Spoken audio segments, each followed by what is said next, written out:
안녕하세요. 신문상승 시청자 여러분, 정프로입니다. 오늘 다룰 영상은 어제 발표된 정부 대출 규제 정책에 대해서 중요 부분 위주로 하나하나 조목조목 살펴보도록 하겠습니다. 또한 대출 규제 이후에 과연 부동산 시장은 어떻게 될 것인지에 대해서도 말씀드릴 예정이니 끝까지 시청하셔서 앞으로의 부동산 투자의 방향성에 대해 생각하시는 시간을 가져보는 것도 좋을 듯 하고요. 영상을 시청하시기 전에 구독과 좋아요 부탁드리고요. 보다 많은 부동산 이슈와 정보, 그리고 실시간으로 소통이 가능한 저희 부동산 플랫폼 카페와 오픈 채팅방을 이용하셔서 많은 정보 얻어 가시기 바라며, 해당 카페와 오픈 채팅방의 링크는 댓글과 더보기 링크를 참고하시면 좋을 듯 합니다. 어제 정부에서 관계부처 합동으로 대출 규제에 대한 정책을 발표했는데요. 바로 오늘부터 시행입니다. 오늘이 주말이라서 은행문도 열지 않았는데 주말부터 바로 시행을 하겠다라는 뜻은 주말에 계약하는 건도 전부 규제에 포함하겠다라는 강력한 정부의 의지가 담겨져 있는 것으로 보여지고요. 주담대를 중심으로 한 가계대출의 증가 규모가 확대되고 있는 점에 대해서 정부는 큰 우려를 표하며 수도권 중심으로 가계부채 관리를 하겠다는 방안을 어제 발표를 확정 지었습니다.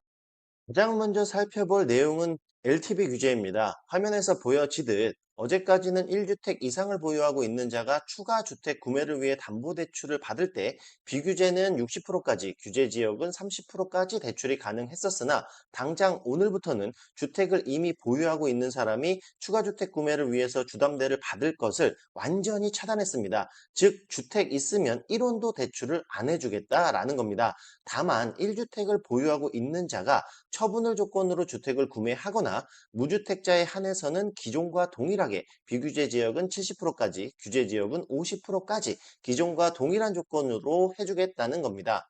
그럼 처분 조건을 걸거나 무주택자는 관계없는 거 아니냐라고 생각을 할 수도 있겠으나, 더욱 강력한 건 대출의 한도를 6억까지로 못 박아놨습니다. 따라서 어제까지는 강남, 서초, 반포, 용산 등의 규제 지역에 아파트 40억짜리를 구입할 경우에 소득만 가능하다면 20억까지 대출을 받을 수 있었으며, 성동, 마포, 여의도, 목동 등의 비규제 지역의 30억짜리 아파트를 구입할 경우에 내 소득만 가능하다면 21억까지 대출을 받아 9억의 현금을 가지고도 구입할 수 있었습니다. 그런데 바로 오늘부터는 규제 지역 40억짜리 아파트를 살려면 현금 34억을, 비규제 지역 30억짜리 아파트를 살려면 현금 24억을 필요하게 되면서 사실상 상급지의 아파트를 대출에 의존해서 구입할 수 없게 되었습니다. 자, 이는 정부에서 요새 유행하는 똘똘한 한 채로 갈아타려는 현상으로, 그로 인한 상급지의 구역들의 아파트들이 하루가 다르게 무섭게 상승하는 것을 막기 위함인 듯 보여지는 대목이며, 이로 인해 당분간 상급지라 칭해지는 아파트들의 수요는 감소할 것으로 예상이 됩니다. 자, 이에 더해 영상에서 보여지듯 기존에는 처분 조건의 경우에 2년 내 기존 주택을 처분한다는 약정으로 대출이 가능했었으나, 이제는 6개월 이내 기존 주택을 처분한다는 약정으로 주담대를 해주기 때문에 기존 주택을 처분해야 하는 시기가 좀 촉박해졌다라는 점도 처분 조건으로 신규 주택을 구입하는 분들께서는 주의하셔야 될 사항입니다.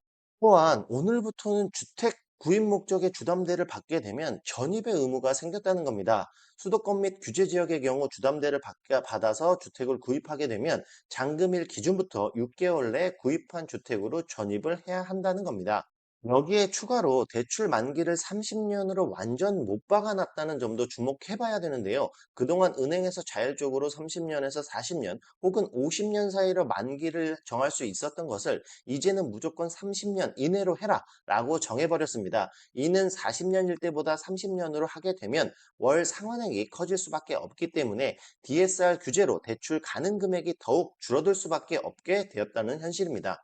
자, 앞서 말씀드린 내용 중에서 1주택자가 기존 주택을 처분하는 조건으로 신규 주택을 구입할 때 대출을 받게 되면 해당 영상에서 보여지듯 6개월 내에 기존 주택을 처분하고 이를 증빙해야 하며, 만약에 위반할 경우에는 대출금을 즉시 회수하고 향후 3년간 주택 관련 대출이 전면 제한됩니다. 다만 어제 발표된 내용 중에서 어디에도 6개월 내 전입을 안 할 경우에 발생될 불이익에 대해서는 공지된 바가 없기 때문에, 이는 향후 추가적으로 발표될 내용들을 한번 살펴봐야 될 것 같습니다. 자, 지금까지의 내용들을 간략히 요약해드리면, 주택담보의 대출의 한도는 앞으로 수도권은 6억까지야, 더 이상은 안 돼 라는 것이며, 이마저도 다주택자는 절대 불가능하다라는 겁니다.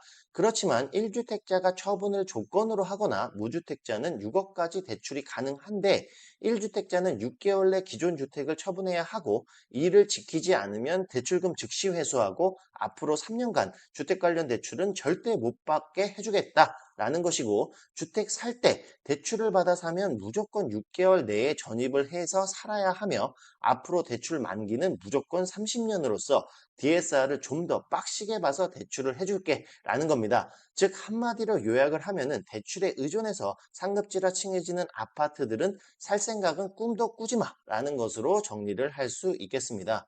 자, 우리가 한 가지 더 주목해야 될 점은 생활비 등 생활 안정자금의 목적의 주담대를 최대 1억 원으로 제한을 하겠다는 건데요.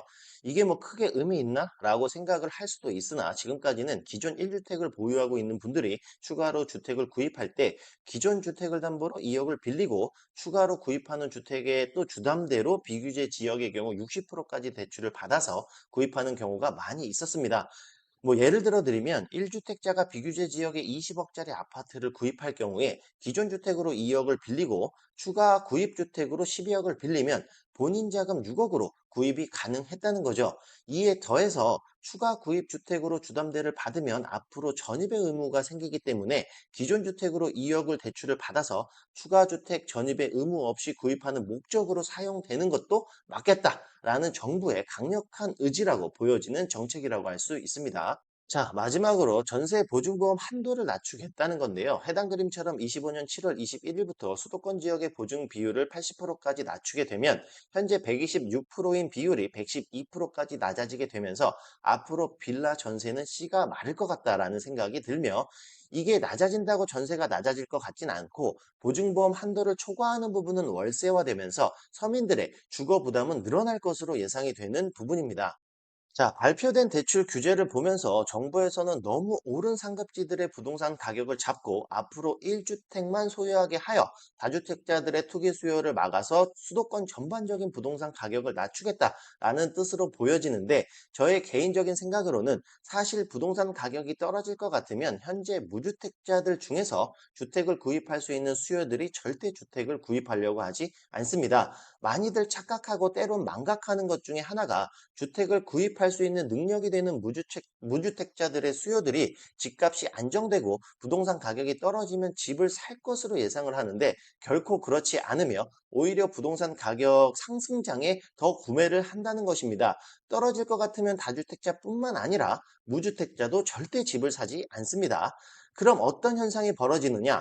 앞으로 부동산의 매수 수요는 임대 시장으로 눈을 돌릴 수밖에 없게 되며 정부의 강력한 정책은 항상 공급이라는 것이 뒷받침되어야 효과가 있는 것이지 이게 뒷받침되지 않으면 임대시장으로 쏠린 수요가 결국 임대시장의 가격 상승을 가져오게 되고 이는 결국 부동산의 가격 상승으로 이어질 수밖에 없게 된다는 것이 현실입니다. 정말 단순히 생각을 해보더라도 우리가 흔히 말하는 상급지인 강남, 서초, 용산, 송파, 여의도, 목동 등등의 지역들의 아파트의 공급이 많아질 수 있을까요?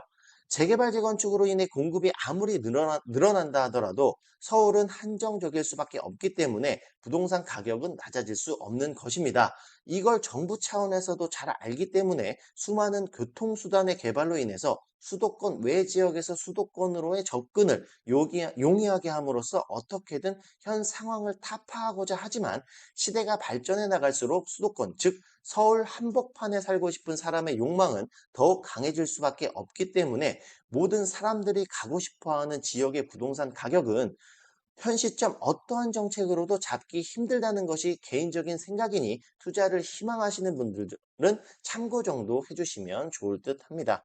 이제 곧 추가로 8월에서 9월쯤에 규제 지역의 추가 발표가 있을 수 있는 상황입니다. 많이 거론되고 있는 곳이 성동 마포인데요. 이곳은 다시 규제 지역으로 묶일 가능성을 어느 정도 염려에 둔다면 동작, 동대문, 서대문, 강동, 관악 정도의 재개발 사업지 중에서 관리처분 인가 이후 사업지나 사업 시행 인가 전후 사업지 중 투자금이 저렴한 곳을 잘 살펴보시고요. 또한 앞서 말씀드린 지역의 10억 전후 아파트들을 잘 살펴보면 앞으로의 부동산 투자에 도움이 되실 거라 생각이 됩니다. 자, 그럼 오늘은 6월 27일 발표된 대출 규제 정책에 대해서 파헤쳐 보는 시간을 가져보았습니다. 해당 영상이 마음에 드셨다면 꼭 구독, 좋아요 잊지 말고 눌러주시고요. 다음 시간에 또 다른 정보와 이슈를 가지고 다시 찾아뵙도록 하겠습니다. 감사합니다.